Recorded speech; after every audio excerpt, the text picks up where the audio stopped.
Jordan எல்லையிலிருந்து மேற்கொள்ளப்பட்ட தரமான தாக்குதல்களும் அளிக்கப்பட்ட இஸ்ரேலிய ஆக்கிரமிப்பின் 3 அதிகாரிகளும்.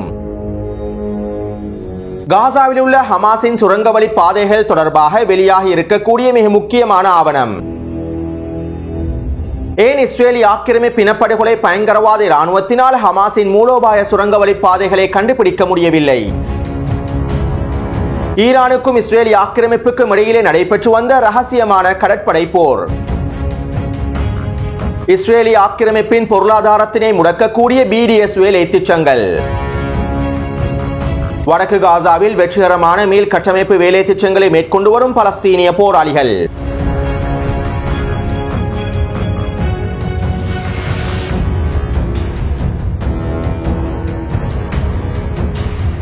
ஈரானுக்கும் இஸ்ரேலிய ஆக்கிரமிப்புக்கும் இடையில் நடைபெற்று வந்த கடற்படை போர் தொடர்பாக IRGC குதுஸ் படையினுடைய தலைமை தளபதி ஹுசைன் சலாமி அவர்கள் சில தகவல்களை வெளியிட்டுள்ளார். நேற்றைய தினம் ஈரானின் ஜனாதிபதி IRGC குதுஸ் படையினுடைய தலைமையகத்திற்கு விஜயம் ஒன்றினை மேற்கொண்டிருந்தார். இதன்போது மேற்கொள்ளப்பட்ட கலந்துரையாடல்களின் போது IRGC குதுஸ் படையினுடைய தலைமை தளபதி ஈரானிய ஜனாதிபதியிடம் குறித்த கடற்படை போர் தொடர்பான கருத்துக்களை வெளியிட்டிருந்தார். மேலும் இந்த கடற்படை போரானது கடந்த 2 மாதங்களுக்குள் நடைபெற்றிருக்கக்கூடிய கடற்படை போர் அல்ல. அதாவது கடந்த 6 வருடத்திற்குள் ஈரானின் 14 எண்ணெய் கப்பல்களுக்கு எதிராக தாக்குதல்கள் மேற்கொள்ளப்பட்டுள்ளன. ஜியோனிஸ் ஆக்கிரமிப்பும் ஜியோனிஸ் ஆக்கிரமிப்புக்கு உடந்தையாக இருக்கக்கூடிய எதிரிகளுமே ஈரானின் இந்த 14 எண்ணெய் கப்பல்களை இலக்கு வைத்தும் தாக்குதல்களை மேற்கொண்டுள்ளார்கள். இந்த தாக்குதலின் போது ஈரானினுடைய எண்ணெய் கப்பல்களில் சிலவற்றினை கைப்பற்றியும் உள்ளார்கள். மேலும் ஈரானிய எண்ணெய் கப்பல்களுக்கு எதிரான இந்த தாக்குதல்கள் ரகசியமாகவே மேற்கொள்ளப்பட்டுள்ளன. இந்த தாக்குதல்கள் தொடர்பான தகவல்கள் அரிதாகவே வெளியிடப்பட்டுள்ளன. எனவே இவ்வாறு ஜியோனிஸ் ஆக்கிரமிப்பும் அவர்களுக்கு ஆதரவான எதிரிகளும் இந்த தாக்குதல்களை மேற்கொண்டதை தொடர்ந்து ஈரானின் கடற்படையினரும் இஸ்ரேலிய ஆக்கிரமிப்புக்கு சொந்தமான எண்ணெய் கப்பல்களை இலக்கு வைத்து தாக்குதல்களை மேற்கொண்டுள்ளார்கள். கடந்த 6 வருடத்திற்குள்ளே இஸ்ரேலிய ஆக்கிரமிப்புக்கு சொந்தமான 12 எண்ணெய் கப்பல்களை இலக்கு வைத்து ஈரானின் கடற்படையினர் தாக்குதல்களை மேற்கொண்டுள்ளார்கள். மேலும் இந்த எண்ணெய் கப்பல்களில் அதிகளவானவற்றினை கைப்பற்றியும் உள்ளார்கள். அத்தோடு இஸ்ரேலிய ஆக்கிரமிப்பு எண்ணெய் கப்பல்களுக்கு எதிரான 5வது தாக்குதலிலேயே இஸ்ரேலிய ஆக்கிரமிப்பு எதிரிகளும் அதனோடு தொடர்பு படக்கூடிய எதிரிகளும் ஈரானிய கடற்படையிடம் சரணடைந்துள்ளார்கள். அது மட்டுமல்லாமல் நாங்கள் இதற்கு பிறகு ஈரானிய கப்பல்களை இலக்கு வைத்து தாக்குதல்களை மேற்கொள்ள மாட்டோம் என்றும் குறித்த எதிரிகள் ஈரானிய கடற்படையிடம் குறிப்பிட்டுள்ளார்கள். மேலும் ஜியோனிஸ் ஆக்கிரமிப்பு தலைமைகளும் ஈரானிய கப்பல்கள் மீது நாங்கள் இதற்கு பிறகு தாக்குதல்களை மேற்கொள்ள போவதில்லை என மறைமுகமான செய்திகளையும் ஈரானிய தரப்பினருக்கு வழங்கியுள்ளார்கள். இருப்பினும் ஈரானிய தரப்பினர் இஸ்ரேலிய ஆக்கிரமிப்புக்கு சொந்தமான 12 கப்பல்களை இலக்கு வைத்து தரமான தாக்குதல்களை மேற்கொண்டுள்ளார்கள். ஒவ்வொரு முறையும் ஈரானிய எண்ணெய் கப்பல்களை கைப்பற்றும் போது ஈரானிய தரப்பினரும் பல எண்ணெய் கப்பல்களை கைப்பற்றி அவர்களுடைய எண்ணெய் கப்பல்களை விடுவிப்பதற்கான வேலை திட்டங்களையும் மேற்கொண்டுள்ளார்கள். மேலும் இவ்வளவு நாளாக இந்த கடற்படை போர் தொடர்பான தகவல்கள் வெளியிடப்பட்டிருக்கவில்லை. தற்போதுதான் IRGC குதுஸ் படையினுடைய தளபதி இவ்வாறான தகவல்களையும் வெளியிட்டுள்ளார். இதிலிருந்து கடற்பிரதேசத்திலே ஈரானுக்கும் இஸ்ரேலிய ஆக்கிரமிப்புக்கும் இடையில் மிகப்பெரிய ரகசிய போர் ஒன்று நடைபெற்று வருகின்றது என்பதனையும் எங்களுக்கு தெளிவாக புரிந்து கொள்ளலாம். அடுத்து யமனினுடைய பாதுகாப்பு அமைச்சர் ஊடகங்களிடம் இவ்வாறு தெரிவித்திருந்தார். காசா மீதான யமனின் ஆதரவு தொடர்ச்சியாக நிலைநாட்டப்படும். தயக்கம் மற்றும் பின்வாங்குவது சாத்தியமற்றது மற்றும் பேச்சுவார்த்தைகள் அல்லது சமரசத்திற்கு உட்பட்டது அல்ல. நாசிச ஜியோனிஸ் ஆக்கிரமிப்பு நிறுவனத்திற்கு யமனினுடைய கடுமையான பதிலடி தாக்குதல்கள் தயக்கமின்றி கவலையின்றி வந்து கொண்டிருக்கின்றன.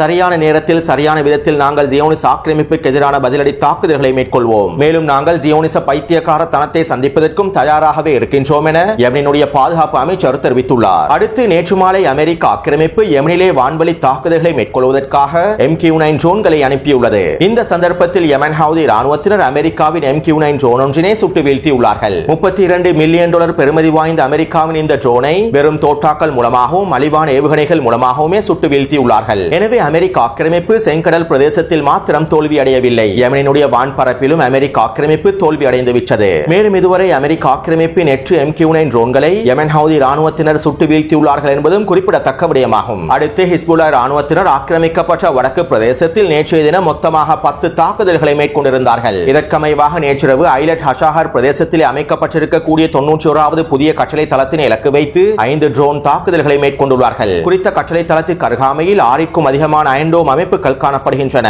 ஆனால் இந்த ட்ரோன் தாக்குதல்களை ஒரு அயன்டோம் அமைப்பினாலும் கூட சுட்டு வீழ்த்த முடியவில்லை. மேலும் வயது முதிர்ந்த அயன்டோம் அமைப்புகளினால் எதுவுமே செய்ய முடியவில்லை. அத்தோடு இந்த ட்ரோன் தாக்குதலின் மூலமாக கட்டளை தளத்தினுடைய மிக முக்கியமான புள்ளிகள் சேதமடைந்துள்ளன. அது மட்டுமல்லாமல் குறித்த பிரதேசத்திலே தங்கியிருக்கக்கூடிய இஸ்ரேலிய ஆக்கிரமிப்பு சிப்பாய்கள் கொல்லப்பட்டும் படுகாயமடைந்தும் உள்ளார்கள். இஸ்ரேலிய ஆக்கிரமிப்பு இனப்படுகொலை பயங்கரவாத கோலை ராணுவம் தெற்கு லெபனான் பிரதேசத்திலே மேற்கொண்ட வான்வழி தாக்குதலின் மூலமாக 3 சிவில் பாதுகாப்பு படையை சேர்ந்த வீரர்கள் வீரமரணம் அடைந்திருந்தார்கள். இந்த தாக்குதலுக்கு பதிலடி வழங்கும் முகமாகத்தான் ஹிஸ்புல்லா ராணுவத்தினர் இந்த தரமான ட்ரோன் தாக்குதல் தாக்குதல்களை மேற்கொண்டுள்ளார்கள். அதேபோன்று இந்த தாக்குதலை தொடர்ந்து மிஷார் பிரதேசத்தில் இருக்கக்கூடிய முக்கிய உளவு தளத்தை இலக்கு வைத்தும் அதிரடியான புர்கான் ஏவுகணை தாக்குதல்களை மேற்கொண்டுள்ளார்கள். கிட்டத்தட்ட 20க்கும் அதிகமான ஏவுகணை தாக்குதல்களும் 3 புர்கான் ஏவுகணை தாக்குதல்களும் மேற்கொள்ளப்பட்டிருப்பதாகவும் தெரிவிக்கப்படுகின்றது. இந்த தாக்குதலினாலும் குறித்த உளவு தளத்தில் இருக்கக்கூடிய இஸ்ரேலிய ஆக்கிரமிப்பு சிப்பாய்கள் அளிக்கப்பட்டுள்ளார்கள். குறைந்தது 5 இஸ்ரேலிய ஆக்கிரமிப்பு சிப்பாய்களாவது கொல்லப்பட்டும் படுகாயமடைந்திருக்கலாம் என்றும் தெரிவிக்கப்படுகின்றது. அத்தோடு இஸ்ரேலிய ஆக்கிரமிப்பு இனப்படுகொலை பயங்கரவாத இராணுவம் நேற்று நள்ளிரவு தெற்கு லெபனான் பிரதேசத்தை இலக்கு வைத்து ட்ரோன் தாக்குதல்களை மேற்கொண்டுள்ளது.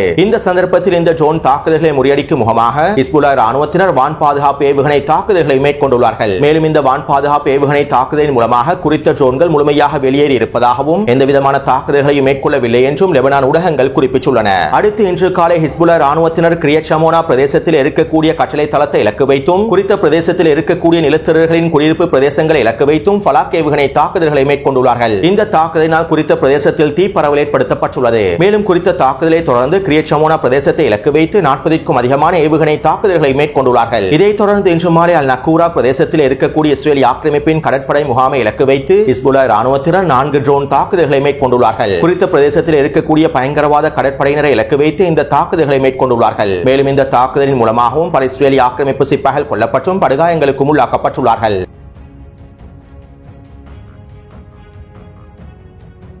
நிறவரி எதிர்ப்பு இயக்கத்தின் மாதிரியாக BDS அமைப்பானது உருவாக்கப்பட்டுள்ளது. BDS அமைப்பினுடைய ஆதரவாளர்கள் இதனை மனித உரிமை அமைப்பாகவே கருதுகின்றார்கள். மேலும் மனித உரிமை அமைப்புகள் செய்யக்கூடிய அனைத்து வேலை திட்டங்களையும் தான் BDS அமைப்பானது மேற்கொண்டு வருகின்றது. இதனால் சுருக்கமாக BDS மனித உரிமை அமைப்பு என்றும் இதனை குறிப்பிடுவார்கள். இந்த BDS அமைப்பானது பலஸ்தீனிய மக்களின் அவல நிலையினை நிறவரி கால கருப்பின தென்னாப்பிரிக்க மக்களுடன் ஒப்பிடுகின்றனர். கருப்பின தென்னாப்பிரிக்க மக்களுக்கு ஏற்படுத்தப்பட்ட அநியாயங்களை போன்றே பலஸ்தீனிய மக்களுக்கும் அநியாயங்கள் மேற்கொள்ளப்பட்டு வருகின்றது என்றும் பலஸ்தீனிய மக்களுக்கு எதிராக இனப்படுகொலை தாக்குதல்கள் மேற்கொள்ளப்பட்டு வருகின்றது என்றும் BDS அமைப்பினர் தங்களுடைய பிரச்சாரங்களை மேற்கொண்டு வருகின்றார்கள். அத்தோடு BDS என்பதன் விரிவாக்கம் பாய்காட், டைவர்ஸ்மென்ட் அண்ட் சாங்க்ஷன்ஸ் என்பதாகும். புறக்கணிப்பு, விலக்கு மற்றும் தடைகள் என்பதே BDS அமைப்பினுடைய விரிவாக்கமாகும். சர்வதேச ரீதியில் லட்சக்கணக்கான நிறுவனங்களும் லட்சக்கணக்கான சமூக செயற்பாட்டாளர்களும் BDS மனித உரிமை அமைப்பை ஆதரிக்கின்றார்கள். பல நாடுகளுடைய தொழிற்சங்கங்கள், நிறுவனங்கள், சமூக ஆர்வலர்கள் மற்றும் சமூக செயற்பாட்டு நிறுவனங்கள் BDS ஐ ஆதரிக்கின்றன. தற்போது சர்வதேச ரீதியில் BDS நிறுவனமானது இஸ்ரேலிய ஆக்கிரமிப்புக்கு எதிரான புறக்கணிப்பு, விலக்கு மற்றும் பொருளாதார தடைகளை ஏற்படுத்துவதற்கான எல்லா விதமான வேலை திட்டங்களையும் முன்னெடுத்து வருகின்றது. இஸ்ரேலிய ஆக்கிரமிப்பின் மிக முக்கியமான ஆயுத உற்பத்தி நிறுவனமான எல்பிட் சிஸ்டம் ஆயுத உற்பத்தி நிறுவனத்தினுடைய சர்வதேச கிளைகளை முடக்குவதற்காக எல்லா வேலை திட்டங்களையும் BDS அமைப்பினர் மேற்கொண்டுள்ளார்கள். இதற்கமைவாக பல நாடுகளில் எல்பிட் சிஸ்டத்தினுடைய கிளைகள் முடக்கப்பட்டுள்ளன.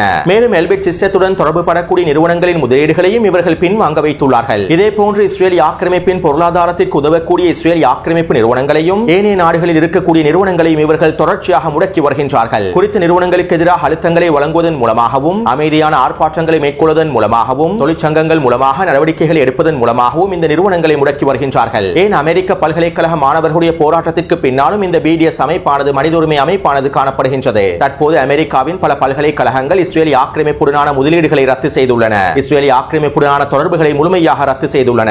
அமெரிக்க பல்கலைக்கழகங்கள் இஸ்ரேலிய ஆக்கிரமிப்பு நிறுவனங்களில் செய்திருக்கக்கூடிய அனைத்து முதலீடுகளையும் வெளியேற்றுவதற்கான தொடர்ச்சியான அழுத்தங்களையும் இவர்கள் வழங்கி வருகின்றார்கள். நேற்றைக்கு முன்தினம் சான் பிரான்சிஸ்கோ மாநில பல்கலைக்கழகம் இஸ்ரேலிய ஆக்கிரமிப்புடன் இருக்கக்கூடிய அனைத்து தொடர்புகளையும் முழுமையாக துண்டித்துள்ளது. இதனால் இஸ்ரேலிய ஆக்கிரமிப்புக்கு நேரடியாக 163 மில்லியன் அமெரிக்க டாலர்கள் நஷ்டம் ஏற்பட்டிருப்பதாகவும் தெரிவிக்கப்படுகின்றது. அது மட்டுமல்லாமல் அமெரிக்காவில் இருக்கக்கூடிய மிக முக்கியமான ஆயுத உற்பத்தி நிறுவனங்களிலும் சான் பிரான்சிஸ்கோ பல்கலைக்கழகத்தினுடைய முதலீடுகள் காணப்படுகின்றன. இந்த முதலீடுகளையும் சான் பிரான்சிஸ்கோ பல்கலைக்கழகமானது மீள பெற்றுள்ளது. இதன் மூலமாக அமெரிக்காவின் குறித்த ஆயுத உற்பத்தி நிலையங்களுக்கும் இஸ்ரேலிய ஆக்கிரமிப்பின் ஆயுத உற்பத்தி நிலையங்களுக்கும் இடையிலான தொடர்புகள் துண்டிக்கப்பட போகின்றன. இவ்வாறு பலஸ்தீனிய மக்களுடைய இனப்படுகொலைகளுக்கு இதற்கு பிறகும் சான் பிரான்சிஸ்கோ பல்கலைக்கழகமானது உடந்தையாக இருக்காது என்றும் குறித்த பல்கலைக்கழகத்தினுடைய தலைவர்களும் கருத்துக்களை வெளியிட்டுள்ளார்கள். இவ்வாறு தான் BDS மனித உரிமை அமைப்பானது ஒவ்வொரு வேலை திட்டங்களையும் வெற்றிகரமாக மேற்கொண்டு வருகின்றது. இஸ்ரேலிய ஆக்கிரமிப்பின் பொருளாதாரத்துடன் தொடர்பு பற்றிருக்கக்கூடிய ஒவ்வொரு நிறுவனங்களையும் BDS நிறுவனமானது அழுத்தங்களை வழங்கி நீக்கி வருகின்றது. தற்போது உலக அளவில் அதிகளவான நிறுவனங்கள் இஸ்ரேலிய ஆக்கிரமிப்புக்கு சொந்தமான நிறுவனங்களுடனும் இஸ்ரேலிய ஆக்கிரமிப்புக்கு ஆதரவான நிறுவனங்களுடனும் இருக்கக்கூடிய தொடர்புகளை துண்டித்து வருகின்றார்கள். மேலும் தங்களுடைய வியாபார நடவடிக்கைகளில் இஸ்ரேலிய ஆக்கிரமிப்பு நிறுவனங்களையும் தவிர்க்கின்றார்கள். ஸ்வீடன் போன்ற நாடுகளில் இருக்கக்கூடிய நிறுவனங்களும் இஸ்ரேலிய ஆக்கிரமிப்பு நிறுவனங்களுடன் இணைந்து செயற்பட்டதற்காக மிகப்பெரிய விளைவுகளை சந்தித்துள்ளார்கள். அதாவது இஸ்ரேலிய ஆக்கிரமிப்புக்கு எதிரான உலகளாவிய புறக்கணிப்பு மெதுவாகவும் அமைதியாகவும் வலிமையாகவும் நடைபெற்று வருகின்றது.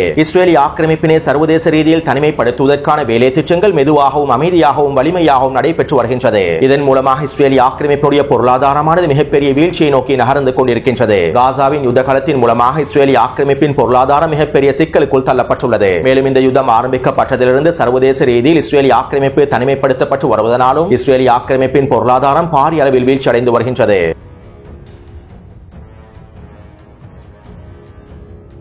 கடந்த நவம்பர் மாதம் காசாவிலிருந்து விடுதலை செய்யப்பட்ட இஸ்ரேலிய ஆக்கிரமிப்பு பணைய கைதி ஆதினா மோஷோ இஸ்ரேலிய ஆக்கிரமிப்பு ஊடகங்களிடம் முதல் முறையாக கருத்துக்களை வெளியிட்டுள்ளார். நெட்டன்யாஹூ பொய் சொல்கின்றார். அவருக்கும் இஸ்ரேலிய ராணுவத்திற்கும் காசாவில் உள்ள ஹமாஸின் சுரங்கப்பாதைகளை பற்றி எதுவுமே தெரியாது. கடந்த நவம்பர் மாதம் நான் விடுவிக்கப்பட்ட போது அவர்கள் என்னை ஷின்பெட் விசாரணை பிரிவிடம் அழைத்துச் சென்றார்கள். ஹமாஸின் சுரங்கப்பாதைகள் எப்படி இருக்கும், அவற்றின் கிளைகள் என்ன, அந்த சுரங்கப்பாதைகள் எவ்வாறு அமைக்கப்பட்டிருக்கின்றது என்பது தொடர்பாக விளக்குமாறும் என்னிடம் கேட்டார்கள். இதன்போது காசா உள்ள ஹமாஸின் சுரங்கப்பாதைகள் தொடர்பாக இஸ்ரேலிய ராணுவத்திற்கு எதுவுமே தெரியாது என்பதனை நான் தெளிவாக புரிந்து கொண்டேன். அடுத்த நாள் ஷின்பெட் பொறியியல் துறை அதிகாரி என்னை சந்தித்தார். சுரங்கவழி பாதைகளில் தொலைபேசி கம்பிகள் மற்றும் ஏனைய கம்பிகளுடைய வடிவத்தினை வரைந்து காண்பிக்குமாறும் என்னிடம் கேட்டார்கள். ஹமாஸினுடைய சுரங்கவழி பாதை தொடர்பான அடிப்படை அறிவு கூட அவர்களுக்கு தெரிந்திருக்கவில்லை. நெட்டன்யாஹூ தொடர்ச்சியாக பொய் சொல்கின்றார். காசாவில் இருக்கும் ஹமாஸினுடைய சுரங்கவழி பாதைகள் தொடர்பாக நெட்டன்யாஹூவுக்கும் இஸ்ரேலிய ராணுவத்திற்கும் எதுவுமே தெரியாது என்பதே உண்மையானதாகும் என்றும் அவர் இஸ்ரேலிய ஆக்கிரமிப்பு ஊடகங்களிடம் குறிப்பிட்டார். அடுத்து காசாவில் இருக்கக்கூடிய ஹமாஸின் சுரங்கவழி பாதைகள் தொடர்பான ஆவணம் ஒன்று வெளியாகி இருந்தது. குறித்த ஆவணம் தொடர்பான விடயங்களையும் இந்த ஆவணத்திலே குறிப்பிடப்பட்டிருக்கக்கூடிய விடயங்களையும் நியூயார்க் டைம்ஸ் ஊடகமானது வெளியிட்டிருந்தது. Hamas guide to secret warfare என்கின்ற தலைப்பின் கீழேயே இந்த ஆவணமானது உருவாக்கப்பட்டுள்ளது. மேலும் இந்த ஆவணத்தினுடைய சில பிரதிகளை காசாவின் சுரங்கவழி பாதைகளில் இருந்து இஸ்ரேலிய ஆக்கிரமிப்பு ராணுவம் கண்டுபிடித்திருப்பதாகவும் நியூயார்க் டைம்ஸ் ஊடகமானது குறிப்பிட்டுள்ளது. அத்தோடு குறித்த ஆவணத்தில் இஸ்ரேலிய ஆக்கிரமிப்பின் நீண்டகால தாக்குதல்களை முறியடிப்பது தொடர்பாகவும் இஸ்ரேலிய ஆக்கிரமிப்பின் தாக்குதல்களை நீண்ட காலத்திற்கு சமாளிப்பது தொடர்பாகவும் இஸ்ரேலிய ஆக்கிரமிப்பின் தரைவழி தாக்குதல்களை கடினமாக்குவது தொடர்பாகவும் காசாவின் யுத்த காலத்தில் இஸ்ரேலிய ஆக்கிரமிப்பு ராணுவத்தின் திறன்களை முழுமையாக அழித்து அவர்களை சோர்வடைய செய்வது தொடர்பாகவும் இந்த ஆவணத்தில் குறிப்பிடப்பட்டிருப்பதாக நியூயார்க் டைம்ஸ் ஊடகமானது சுட்டிக்காட்டியுள்ளது. அதேபோன்று காசாவில் யுத்தம் ஆரம்பிக்கப்படுவதற்கு ஒரு வருடத்திற்கு முன்பே, அதாவது 2022ஆம் ஆண்டு பகுதியில் காசாவில் இருக்கக்கூடிய சுரங்கவழி பாதைகளை இஸ்ரேலிய ஆக்கிரமிப்பின் வான்வழி தாக்குதலினால் சிதைக்க முடியாத வண்ணம் பங்கபஸ்டர் வெடிகுண்டுகள் மூலமாக சிதைக்க முடியாத வண்ணம் அமைப்பதற்கான வேலை திட்டங்களை யஹ்யா சின்வார் ஆரம்பித்துள்ளார். மேலும் இஸ்ரேலிய ஆக்கிரமிப்பின் வான்வழி தாக்குதலின் மூலமாகவும் தரைவழி தாக்குதலின் மூலமாகவும் இந்த சுரங்கப்பாதைகளை சிதைக்க முடியாத வண்ணம் அமைப்பதற்கு யஹ்யா சின்வார் அவர்கள் $2,25,000 ஒதுக்கியுள்ளார் என்றும் குறித்த ஆவணத்தில் தெரிவிக்கப்பட்டுள்ளது. அது மட்டுமல்லாமல் நிலத்தடி யுத்தத்திற்கு தேவையான நுழைவாயில்கள், திசைக்காட்டிகள் மற்றும் GPS தொலைநுட்ப அமைப்புகள் என்பன அனைத்தும் காசாவின் சுரங்கவழி பாதைகளுக்குள் திறம்பட அமைக்கப்பட்டுள்ளன. அதேபோன்று காசாவிற்குள்ளே பல வகையான சுரங்கப்பாதைகள் காணப்படுகின்றன. அதிலே மிக முக்கியமாக 2 சுரங்கவழி பாதைகள் காணப்படுகின்றன.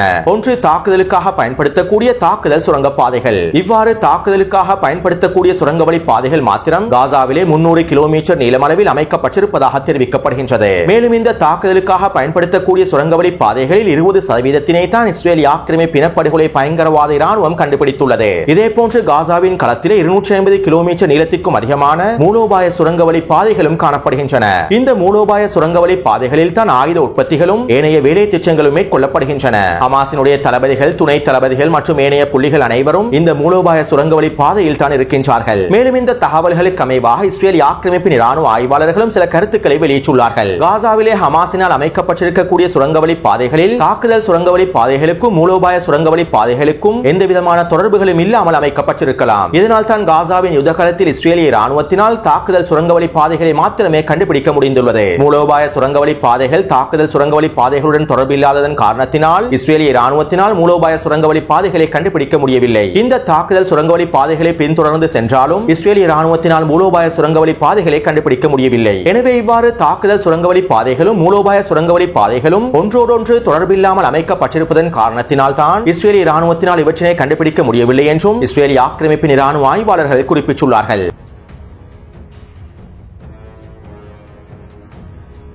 கடந்த வாரம் ஹமாஸ் தரப்பினர் வடக்கு காசாவின் அல்-ஷிஃபா மருத்துவமனையின் ஒரு சில பகுதிகளை முழுமையாக கட்டமைத்து மீண்டும் பாவனைக்காக திறந்திருந்தார்கள். தற்போது அல்-ஷிஃபா மருத்துவமனைக்கு வடக்கே இருக்கக்கூடிய அல் நசர் கண் வைத்தியசாலையையும் ஹமாஸ் தரப்பினர் முழுமையாக மீள கட்டமைத்து வருகின்றார்கள். குறித்த படத்திலே அல் நசர் கண் வைத்தியசாலையானது மீள கட்டமைக்கப்பட்டு வருவதனை உங்களுக்கு தெளிவாக அவதானிக்கலாம். மேலும் இதே போன்று வடக்கு காசாவிலே பலஸ்தீனிய மக்களுடைய வாழ்க்கைக்கு தேவையான சில முக்கியமான விடயங்களையும் ஹமாஸ் தரப்பினர் தொடர்ச்சியாக மீள கட்டமைத்து வருகின்றார்கள். பலஸ்தீனிய போராளிகளும் பலஸ்தீனிய மக்களும் ஒன்றிணைந்து இவை அனைத்தையும் முழுமையாக கட்டமைத்து விடுவார்கள் என்பதனை இதன் மூலமாக எங்களுக்கு தெளிவாக புரிந்து கொள்ளலாம். அடுத்து வடக்கு காசாவின் ஜெய்தூன் தெற்கு பிரதேசத்திலும் தால்ஹாபாத் தெற்கு பிரதேசத்திலும் சிறிய மோதல்கள் இடம்பெற்று வருகின்றன. இதற்கமைவாக இன்று காலை அல்-அக்ஸா படையினர் ஜைத்தூன் தெற்கு பிரதேசத்திலே RPG ஏவுகணை மூலமாக 2 மெர்காவா போர்த்தாங்கி வாகனங்களை அளித்துள்ளார்கள். மேலும் குறித்த பிரதேசத்திலே துப்பாக்கிச்சூடு தாக்குதல்களை மேற்கொண்டுள்ளார்கள். அடுத்து ஜோர்டானுக்கும் வெஸ்ட் பேங்க் பிரதேசத்திற்கும் இடைப்பட்ட பிரதேசமான ஜோர்டான் வாலே பிரதேசத்திலே இருக்கக்கூடிய கராமா கடவை பகுதியிலே ஒரு தரமான தாக்குதல் ஒன்று மேற்கொள்ளப்பட்டுள்ளது. ஜோர்டான் நாட்டை சேர்ந்த ஒருவர் தான் இந்த தரமான தாக்குதலை மேற்கொண்டுள்ளார். இந்த கராமா கடவை பிரதேசத்தில் இருக்கக்கூடிய இஸ்ரேலிய ஆக்கிரமிப்பு சோதனை சாவடியை இலக்கு வைத்து